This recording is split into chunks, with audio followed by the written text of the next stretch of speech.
आपको एक बात बताना पड़ता है कि हम फकीर हैं। जिसने हमारी जबान की कड़वाहट को बर्दाश्त कर लिया, हक, क्या बात है, क्या बात है, क्या बात हक, क्या बात हमें 36 साल पकाया हमारे सरकार बात ने रूहानियत की भट्टी में। क्या बात हक, हक, क्या बात 36 साल। हक, और फरमाते पीट पीट के कुंदन बनाए। है, है। आपने देखा है।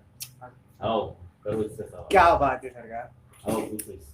क्या बात जी हक के कहते हैं, जब हल चलाता है ना किसान, ओए, जमीन ओए। का हाथ सीने में उतार देता है, है, तब वो जमीन इस काबिल होती है कि गुले गुलजार हो जाए। हक, क्या बात है सरकार।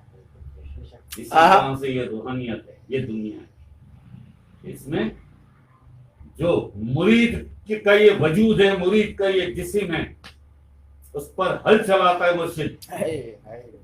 कौन सा हल? रूहानियत का हल।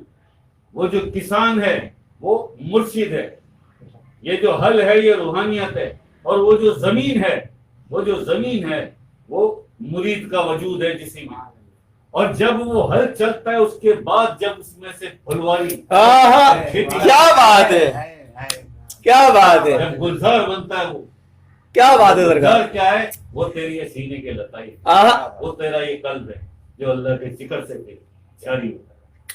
है, तो मौत इस जिस्म को आएगी, है, मौत नहीं आती। बेशक जिस जिस्म पे उछलता है ना, अजल में था ना अबद में होगा। है, माँ के पेट में एक नापाक कतरे से माँ के शिकम में इसकी परवरिश की अल्लाह ने। कब्र में जाएगा, कीड़े खा जाएंगे, किसी गुमान में ना रहे। ना ये अजल में था ना ये अबद में होगा, और तू सारी जिंदगी इस जिस्म से लगा हुआ है। सारी जिंदगी जिन रूहों ने अल्लाह के पास वापिस जाना है, उन्हें क्या सिखाया? उन्हें क्या सिखाया?